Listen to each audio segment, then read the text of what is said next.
안녕하세요. 범브라운북토파입니다. 구독과 좋아요, 알림 설정, 회원가입 부탁드리겠습니다. 서울까지 덮친 미분양, 이제 뭐 2억 원 깎아줘도 뭐 소비자들이 외면할 판입니다. 서울 신축 분양 중에 3채 중 2채는 악성 미분양으로 분류가 될 정도고요. 초역세권 뭐 신축인데 빈집 못 채워서 뭐 불이 꺼진 집들이 뭐 질비하게 널려 있고, 뭐 오피스텔 말하면 뭐합니까? 강남 상구 오피스텔도 미분양 속출할 수밖에 없는 거고, 더욱더 심각한 건 중저가 밀집 지역에서는 문의조차 없다라는 그런 어떤 거래 절벽 상태가 계속적으로 일어나고 있다라는 얘기죠.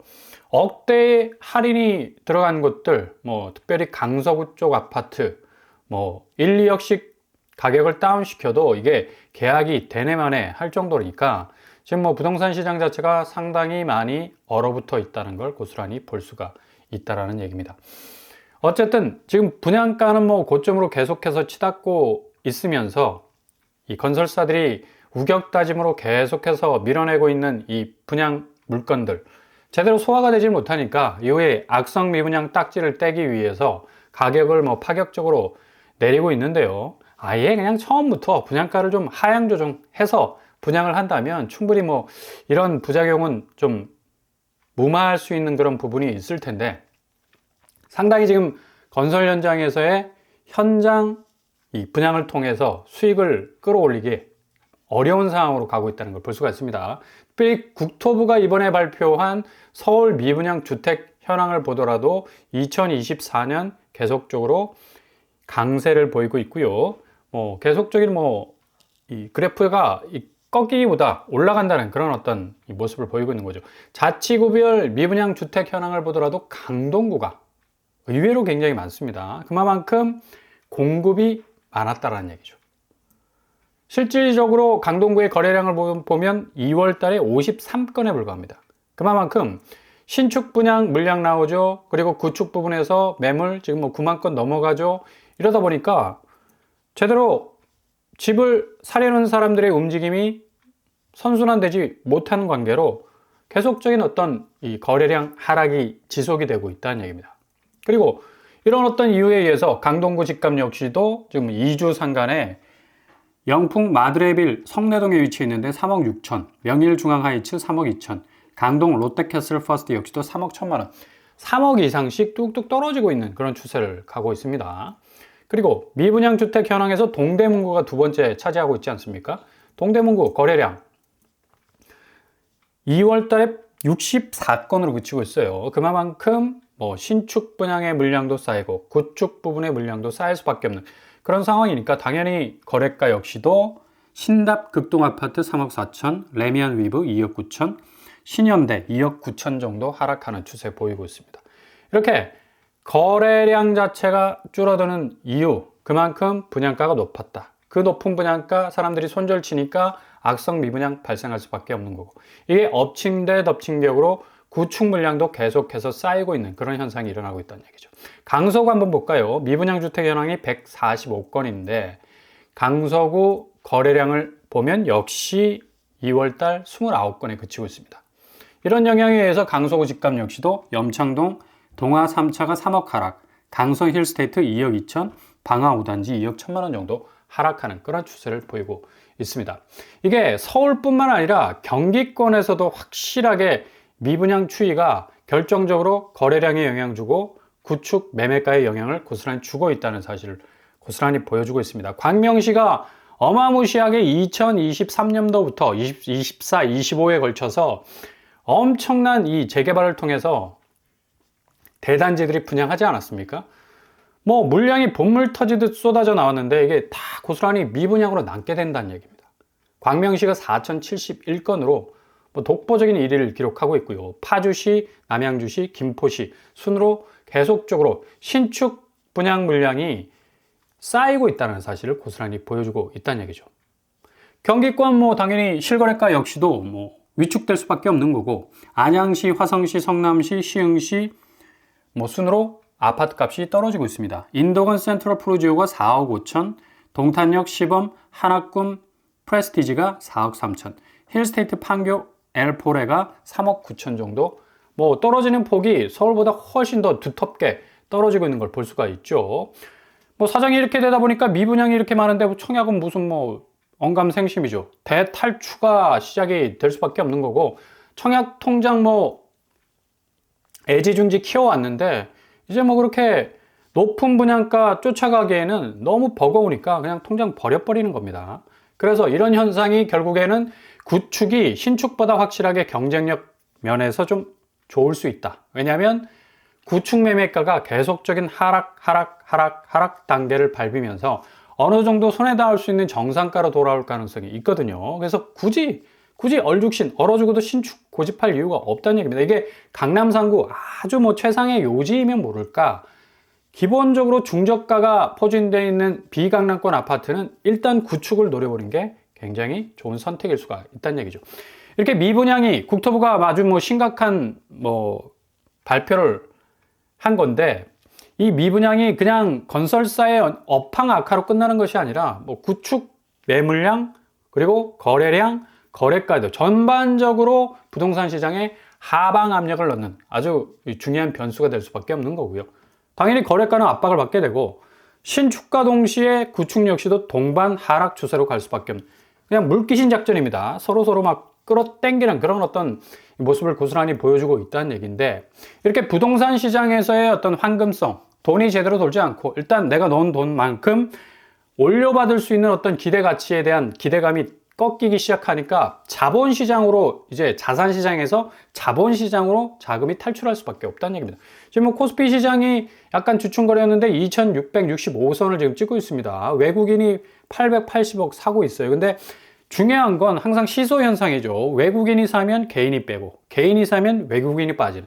그래서 코스피가 지금 보합세에서 약세로 뚝뚝 떨어질 수밖에 없는 그런 상황입니다. 삼성전자가 오랜만에 뭐 58,000선 올라섰고, SK하이닉스가 21만원까지 올라서고, 전반적으로 모든 종목이 뻘겋게 불을 깜빡깜빡 켜면서 뭔가 좀 살아날 조짐을 보이고 있는데, 근데 이게 야로가 있는 거죠. 31일째, 무려 31일째 연기금에서 순매수했다는 얘기입니다. 그러니까 공적 자금이 지금 기존의 민간 기업의 주식 종목을 계속해서 사들이고 있는 거니까, 이게 그런 연기금 활동으로 인해서 코스피가 유지된다는 것 자체가 이건 완전히 손난로죠, 손난로. 그냥 자기 주머니 안에서만 따뜻한 거야. 그냥 한겨울에 그냥 삭풍이 있는 그런 현장으로 나가면 그냥 금방 식을 수밖에 없는 겁니다. 특히 삼성그룹주를 많이 샀다는 얘기인데, 실질적으로 삼성전자가 이번에 3조 자사주 소각하고요, 3조 추가 취득하는 발표를 공식적으로 했습니다. 주주 가치를 제고하겠다라는 어떤 공식적인 입장을 내놨는데, 이렇게 되다 보면 역시 삼성전자의 어떤 기술력, 그리고 업력을 바탕으로 해서 주식 종목이 뭔가 경쟁력의 어떤 가치를 좀 끌어올려야 되는데, 이렇게 연기금이 계속적으로 그냥 뭐 왼쪽 주머니 오른쪽 넣었다, 오른쪽 주머니 왼쪽 넣는 그런 어떤 악순환이 지속이 되면, 이게 기술력 제고에 의한 삼성전자의 어떤 경쟁력이 좀 날개를 빨리 달고 주식 종목부터 가치를 좀 끌어올려야 되는데, 이런 부분이 좀 미진하다는 게 굉장히 아쉬운 그런 어떤 부분이라 할 수가 있겠죠. 뭐 주식시장에서는 코스피 3천 입성 가능성 뭐 고개를 들고 있다고 보도를 하고 있지만, 실질적인 주식 현장의 모습은 부동산을 탈출한 자본이 어느 정도 유입하지만, 이게 국내 코스피로 들어오는 게 아니라 우회해서 서학개미, 그러니까 미국 증시로 빠져나갈 수밖에 없다는 얘기고, 지금 나스닥만 오르고 있잖아요. 코스피가 이렇게 착시 현상으로 오르는 것 같아도 결국은 이게 순매수한 연기금 때문인데, 이거 뭐 잘못하다가는 큰 코 다칠 수 있는 굉장한 어떤 위기가 올 수도 있습니다. 이러다 보니까 또 뭐 가상화폐 시장으로 많은 사람들이, 뭐 한국 사람의 1,500만 명이 지금 가상화폐에 투자하고 있다고 하지 않습니까? 그러니까 그만큼 부동산 시장에 굉장한 어떤 포인트를 넣는데, 이게 그만큼 황금성이 떨어진다는 얘기예요. 그때 어떤 자본을 끌어올릴 수 있는 견인력이 떨어져 가다 보니까, 뭐 주식시장은 미국, 또 자본시장은 가상화폐 쪽으로 계속해서 기울어질 수밖에 없는 거죠. 이런 이유 때문에 부동산 자금은 본격 이제 금융시장 쪽으로 선택의 폭을 계속해서 넓혀가고 있다. 오히려 리스크는 아파트 시장이 더 클 수가 있어요. 이전에는 뭐 안전자산으로 아파트가 굉장히 많이 한국 사람의 각인이 돼서 선호성이 높았는데, 이게 더 이상 그렇지 않다는 얘기예요. 돈이 돌지 않는 시장은 가격 대조정이 필연적으로 올 수밖에 없다라는 얘기입니다. 뭐 주식시장 올라가, 자산시장, 아파트시장 다시 반등한다라는 어떤 전망은 어찌 보면 반대적 입장에서 보면 굉장히 위험한 어떤 전망일 가능성도 높다는 얘기죠. 고스란히 지금 뭐 분양시장에서 이런 모습 나타내고 있지 않습니까? 지방 분양은 뭐 거의 아수라장입니다. 더 팰리스 대시양, 태형건설이죠.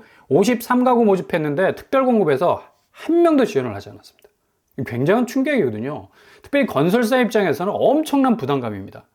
자금적으로 뭔가 좀 끌어올려야 되는 어떤 그런 시기인데도 이렇게 지금 청약 지원자가 없어버리면 할 말 없는 거죠. 뭐 이유는 당연히 분양가에 있고 100제곱 넘어서 8억 7천, 115제곱은 10억이 넘어갑니다. 여기 대구입니다, 대구. 지방인데도 불구하고 뭐 중대형 평수가 10억 넘어간다는 거 할 말이 없어, 할 말이. 분양가가 이렇게 높으니까 사람들이 뭐 손사래를 칠 수밖에 없는 거고. 부산 에코 델타시티 역시도 대방 엘리움에서 나왔습니다. 디에트르. 근데도 여기 61가구 모집에 다자녀 가구 1명 지원했나요?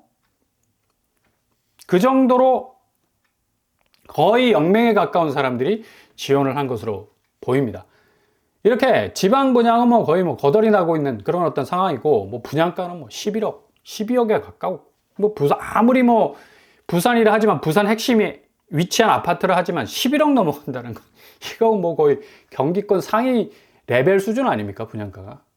이렇게 되다 보니까 분양 성적이 형편할 수밖에 없는 거고, 초반에 말씀드린 대로 미분양이 점점 적체가 되고, 그게 자녀 물량 털어내기에 무순위로 가게 되고, 이 무순위의 또 분위기는 결국 거래량, 거래가 모든 부분에서 전방위적으로 뭐 영향을 미칠 수밖에 없다는 얘기입니다. 결국 특공 빵명 아파트가 실질적으로 이렇게 등장하고 있다는 얘기입니다. 이런 의미에서 보자면 역시 어떤 선택지를 둬야 되는가, 일단은 관망세를 유지하는 게 중요하고요. 이게 그냥 무의미하게 기다리는 게 아니라 실질적으로 가격 하락의 계단을 밟고 있는 이런 어떤 구축 매매가의 어떤 동향을 잘 살피시면서 틈새 시장 잘 쳐다볼 필요가 있겠고요. 이번에 또 세종에서 3억대 무순위가 또 나온다는 소식이 들어왔습니다. 지난번 한신 더휴 리저브가 나왔었죠. 똑같은 지역에서 나오게 되고요. 뭐 조감도로 보더라도 상당히 좀 우뚝 서 있는 뭐 스카이라인을 가지고 있는 그런 아파트 단지고, 지난번에 나왔을 때 84제곱이 3억 8천에 나왔었습니다. 3억대 분양가면 뭐 어마무시하죠. 뭐 거의 상상조차 할 수 없는 뭐 5년 전, 8년 전 분양가에 가까운 그런 분양가 상한제 아파트 단지를 할 수 있는데, 지하 3층, 지상 35층, 6개 동 596세대 중에 아마 한두 세대 정도 더 나올 것으로 보입니다. 세종은 지금 뭐 전세가는 지금 올라가는 반면에 매매가가 지금 뚝뚝 떨어지는 추세라서, 그리고 이 거래가 제대로 이루어지지 않습니다. 이 부분은 좀 감안을 하셔야 돼요. 그래서 그래도 3억대 분양가로 내가 집을 하나 잡을 수 있다는 기회는 충분히 올 수가 있으니까, 자체 분양가를 보더라도 주변 옆에 있는 세종 린스트라우스가 8억 8천 정도 매매가를 형성하고 있네요. 거의 뭐 5, 6억 정도 차이 나는 그런 모습을 보이고 있고요. 한신더휴 리저브는 7억 6천 정도 하고 있습니다. 그리고 전세가가 2억 9천이기 때문에 분양가가 지금 3억 8천. 잔금 치를 때 그래도 세입자를 들이면 어느 정도 잔금의 여유는 있을 것으로 추산이 됩니다. 아무튼 지금 상당 부분 부동산 시장이 혼조세입니다. 이 혼조세에도 불구하고 미분양에다가 또 거래량 줄죠. 거래가 직격적으로 영향받죠. 또 부동산에서 돌던 기존의 자금들은 다 뭐 자본시장으로 지금 빠져나가는 추세고, 이러다 보니까 결국 한국 부동산 아파트 시장은 자금이 고갈되는 그런 어떤 수순으로 가고 있다. 이 수순을 고스란히 잘 지켜보시면 결국은 가격이 빠진다는 건 돈이 기본적으로 돌지 않기 때문인데, 이 현상은 계속적으로 가중될 수밖에 없는 상황으로 갈 수 있다는 얘기죠. 그래서 틈새 뭐 기회를 잘 노리시면서 바라보신다면 아주 좋은 또 저가에 또 저비용으로 진입할 수 있는 기회 분명히 잡으실 수 있을 겁니다.